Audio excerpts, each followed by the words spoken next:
Hello everybody, it's me Rafael. I want to talk to you about English and how I started learning the language and how I evolved in the language. Firstly, when I decided to learn English, I didn't know anything about the language. I didn't know how to speak, and I knew nothing about the cultures of the countries where English is spoken. But I don't know why I decided to learn the language. And I got in a course. And in that course, I discovered why I wanted to learn English. Firstly, I was there in the beginning stages, and I heard a teacher talking to another teacher in English, and they spoke it so fluently I couldn't understand anything they were saying. It sounded to me like Russian or Chinese because I couldn't understand anything they were saying. Then I made up my mind. I said to myself, I want to speak this language. I want to speak just as these guys are speaking it. So I decided to take the studies seriously in this course that I was. I studied a lot. I studied harder than my colleagues, my classmates, and after 3 years of studying there, I decided to drop out. And I did it. I dropped out. I dropped out because I simply discovered that I could learn faster by myself than from attending the course. But don't get me wrong. I think that in the beginning stages you have to be in a course to learn the language, and later on you discover that it will be good if you keep attending classes. But let me tell you why I dropped out. I usually browse on the internet many things that I find interesting, and I found some sites and chat rooms where I could practice the English that I wanted to have. I hated grammar classes, grammar rules, and I often skipped them. I didn't want to go to grammar classes. So everything I wanted was to speak, and I went for it. I went to places where people spoke English. In my city, it's hard to find English-speaking people because I live in a small city, and not a lot of foreigners come to the city I live in Brazil. So I decided to read a lot. At first, it was very difficult to me because I didn't have a lot of vocabulary. I didn't know a lot of words, and reading to me was very, very difficult. But as my vocabulary grew, and with time, and as I was getting exposed to the language, and as I was getting accustomed to the language, I could read books after books, and my English took off. It got improved. But what I like the most is writing, not reading. You can amuse yourself reading a book or watching TV, an American series or an American movie. Of course, you learn a lot by doing these things, but I think that writing is the best because when you write, you control the language, you put it your style, your swag, and this is how you improve. This is how you discover yourself in the language. This is how you build up an identity in the language. um, what more I can say? I think that the American guys who go to Brazil to preach the gospel of Jesus Christ, the Mormons, they were very helpful to me, and I learned a lot with them. They didn't charge me anything. They gave me lessons for free. In the course, of course, I had to pay to attend the classes, but these guys of the Mormon Church, they taught me English for free. And if you are really interested in learning English, you will get to find a lot of people who are willing to teach this language for free to you. But you gotta show some commitment to these people, because if they are giving you lessons for free, in exchange they will ask you some commitment, some seriousness. Alright. I think that you use everything that you learn in your classes and in the books. There are some words, of course, and some expressions that they don't use every day. There are some words, for example, moreover, therefore, thereof, wherefore. These words, they don't use it every day. It's hard to find somebody that uses these words while speaking. You have to get used to the most common words of the language first. If you are beginning learning English right now, what you gotta do is to focus on the most common words to understand what they say. Like I said, I am here in Grapevine Mills, which is a small city in the state of Texas, just outside Dallas. Dallas, I think, is the second largest city in the state of Texas. So it's a big city. I've been to Dallas many times, and it's very great there. There are some huge buildings there, some big buildings, and it's interesting there. A lot of people, a lot of cars, a lot of fancy places, but here in the state of Texas, and I think that in the whole United States, there are a lot of foreigners, and they don't speak like native English speakers. They speak the way they do, and if you don't have to speak English as a native, what you gotta do is to be yourself in the language, discover yourself. Because of this, I like to write, because by writing you discover yourself, discover your style. And I got to talk to people from Nepal, I got to talk to people from Colombia, I got to talk to people from Japan, China, and they all speak English, and they all speak in their way. They don't care about speaking English as a native speaker.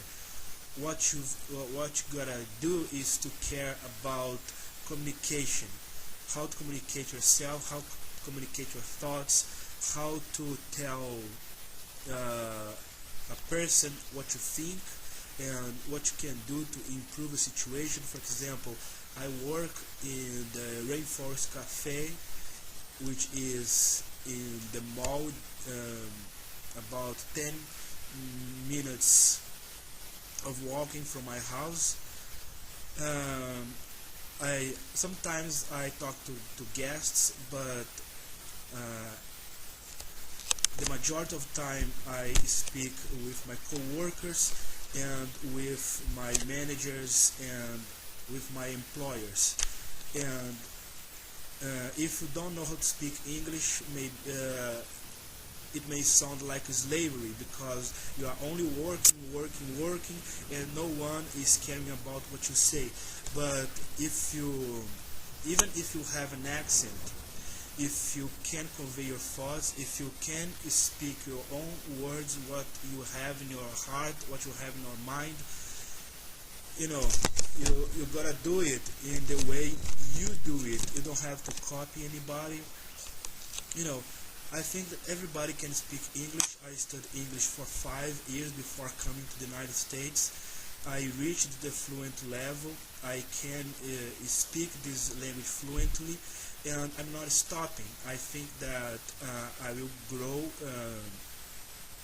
more. I have a lot more to improve, a lot more to discover, and this thing that I did of dropping out from my course is not something that you have to take for granted, because I dropped out and I learned a lot by myself, but I am thinking of coming back to a course for 2 reasons. First, I want to teach English. I want to teach English as a second language, and I want to improve the English that I have, because it doesn't matter if you are a teacher or a student. You need to keep studying. But if you are in Brazil, for example, as I was, if you do not have any reason to learn English, you will not learn it. You gotta have a reason, and the reason that I got back there was to be an engineer. I was studying English and I didn't have that much interest in the language. All I knew was that I needed to learn English, I needed to master English, I needed to be able to write in the language. But I discovered the purpose of speaking English only after I realized that I could be a better engineer in my own country, in Brazil, after I learned English. And I took a huge step, and a rather courageous one, because I decided to study engineering using the original books written in English. The majority of the books that we use there in the College of Engineering in my city in Brazil, they are translations from American or English writers. So I decided to study from the original books in English to improve my English and to, of course, get to know what I like about engineering. I study electrical engineering, and I think that by studying through the original books, I got a lot of breakthroughs, a lot of insights that my folks in the college who were studying in the translated books didn't have. I got these insights because I studied the books written by the original authors, and I got to know what they thought when they were writing those books. And that's it.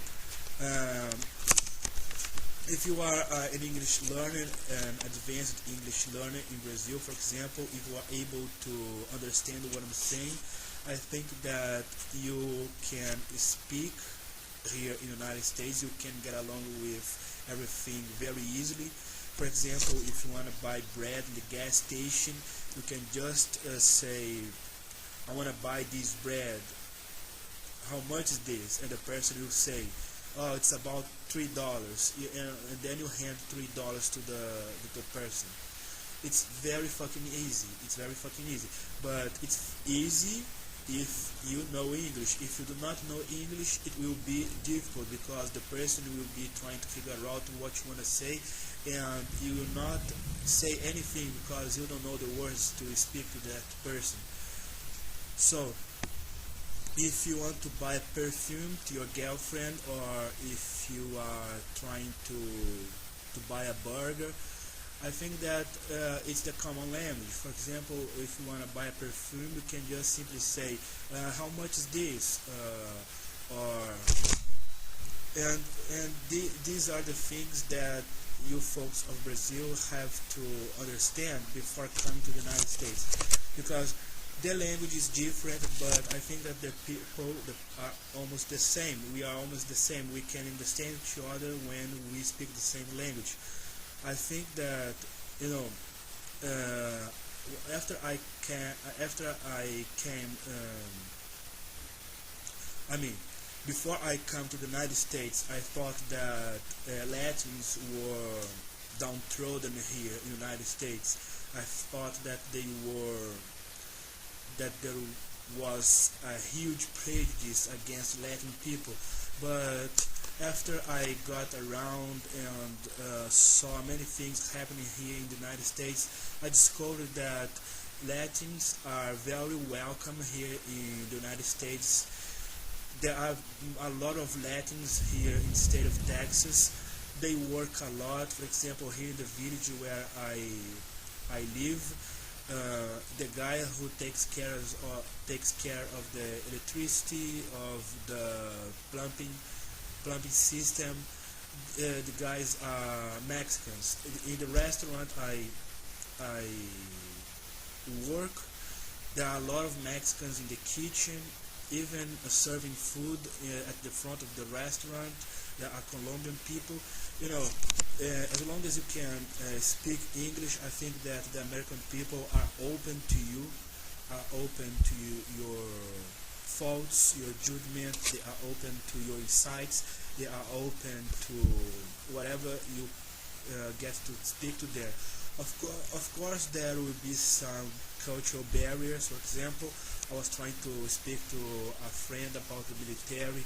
I was trying to speak about the war in Iraq and Afghanistan, and they didn't want to talk about that. You know, I think that we can grow by discussing these things rather than making it a taboo. So that's it. It's not violent. You know, there are not thieves on the streets. You can walk at whatever hour of the night or the day through the street, and nobody will steal you. I don't know. I think that here in the United States is like some cities in Brazil. I am in a small city. It's not dangerous here, but maybe it would be dangerous, for example, in New York or Los Angeles. It's like in Brazil. It can be dangerous in Rio de Janeiro or São Paulo, but in small cities of the interior of the country, it's not dangerous at all. You can walk, on the streets at whatever hour of the night or the day, and people will not bother you for that. You know, I'm gonna end this video because I have to deal with some papers to work. I needed to get my card to work there in the restaurant I work, so I'm gonna finish this video. All I wanted to say through this video is that if you read a lot, and after reading, if you write a lot in the language that you're studying, regardless if it's English, Chinese, Russian, or Portuguese, Spanish, Italian, I don't care. You have to write a lot to build a personality in the language, your style, like they say, your swag, and that's it. You can come here, you can talk to them, you can deal with your everyday life, your daily things, and everything's gonna be fine, you know.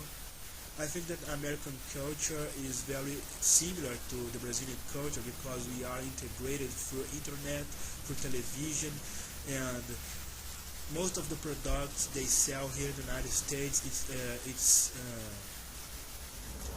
they sell there in Brazil. For example, Coca-Cola, McDonald's, subway, you know.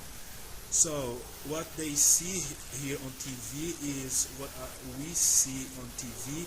If you have cable TV, you get to watch many programs which come from the United States. So if you want to come to the United States, and if you have improved, if you have grown in your second language, if you have at least an intermediate level of English, you can get along with everything here in the United States. Alright? So I'm gonna come back to Brazil. This is what I want to do. I'm gonna come back to Brazil. I'm gonna teach English, and I'm gonna study engineering because I love speaking English. Of course I do love speaking English, but what I like the most is to deal with electricity, electronics, and power engineering. So I'd rather be an engineer than to be an English teacher for the rest of my life. But I think that I will use English to earn money because I gotta live, and I'm passionate about speaking English, and I will be an English teacher to survive in Brazil.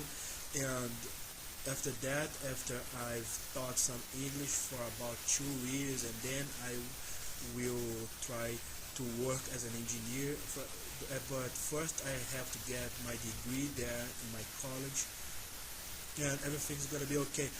A guy told me that here in the United States they need a lot of engineers. I could do a master's degree here in the United States. He said that my English is okay, that I can understand everything that people say, and that people can understand everything that I say. So it will not be a barrier between me and the teacher, and me and my classmates, or me and the book. The language won't be a barrier. So I've got to take care of some other things. It's beginning to rain right now. And I need to deal with some papers to bring to my work, my job. So that's it. That is exactly what I wanted to say. So have luck. Struggle a lot, study a lot, that you will succeed in your studies of English. Bye bye.